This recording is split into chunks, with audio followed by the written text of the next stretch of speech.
Bref, au final, j'ai réussi à m'endormir, il était 10h. Quand je me suis réveillé, il était 17h et j'étais encore plus fatigué qu'avant de me rendormir. Du coup, j'ai pris une douche, je me suis brossé les dents, je me suis habillé et je suis descendu voir mon coloc. Parce qu'aujourd'hui, on est vendredi et le vendredi, on se fait toujours une petite soirée sympa entre colocs. On est sorti, on a pris la voiture de mon coloc et pour bien commencer la soirée, direction le kebab. Sur la route, je lui ai fait remarquer que sa petite statue de danseuse hawaïenne faisait vraiment pitié. Mais bon, on est arrivé, on s'est garé et on est descendu. On n'était jamais venu dans ce kebab. On est rentré. Au premier coup d'œil, ça paraissait pas rassurant, il y avait quasiment personne. On s'est approché du comptoir, le mec nous avait pas vu. On en a profité pour réfléchir à ce qu'on allait prendre. Discrètement, j'ai dit à mon coloc qu'il y avait plein de mouches et qu'en plus, je venais de voir des cafards qui se baladaient. On a quand même choisi, mais le mec nous avait pas vu. Il était occupé à nettoyer ses tables. Alors j'ai dit "Excusez-moi". Là, il s'est retourné, il s'est approché de nous et il a dit Ouais, vous voulez quoi? Le mec avait pas l'air sympa.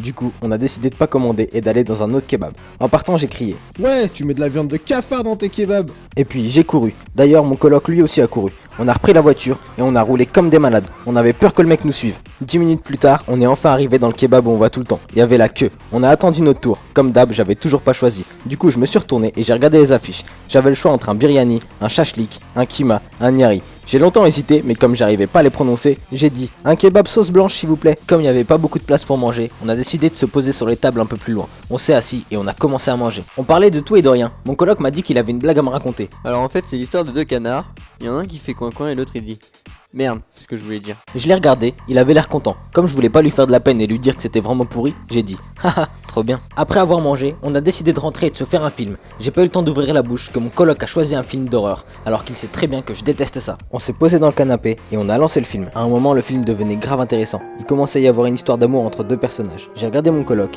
il m'a regardé, je l'ai regardé, il avait envie, j'ai compris qu'il avait envie, il a compris que j'avais compris qu'il avait envie et il m'a dit Ouah, j'ai envie de chier, ça doit être les oignons dans le kebab ça. Mon coloc s'est levé et il est parti aux toilettes. Pendant ce temps-là, je me suis retrouvé tout seul devant ce film d'horreur. J'étais à fond dedans et à un moment il y a eu cette musique. J'ai commencé à flipper et j'ai réagi qu'après que c'était la sonnerie de mon tel. Je l'ai sorti, c'était un appel masqué et j'ai décidé de quand même décrocher.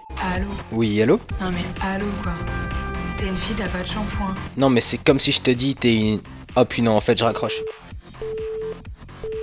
Du coup, je me suis remis à fond dans le film. 2 minutes plus tard, mon tel a de nouveau sonné. Là, ça m'a grave saoulé. C'était de nouveau un appel masqué. J'ai à peine décroché que j'ai entendu. Je suis dans la maison. C'est bon, c'est pas marrant là, c'est qui? Tu sais où je me cache? Derrière le canapé, la table à l'étage, la salle de bain, la cuisine, la chambre. Alors tu vas me dire si c'est ça? T'as tout faux. Non, c'est bon, c'est moi, n'aie pas peur. Mon coloc est redescendu, tout fier de sa blague. Mais bon, moi depuis, j'ose même plus regarder le film. Je suis allongé derrière le canapé. À un moment, il m'a dit que ça faisait plus peur, que je pouvais regarder. Du coup, j'ai regardé, j'ai crié, et j'ai tellement eu peur que j'ai couru, j'ai loupé les marches, je me suis pris une et je suis tombé dans les pommes. Bref, j'ai passé une mauvaise soirée.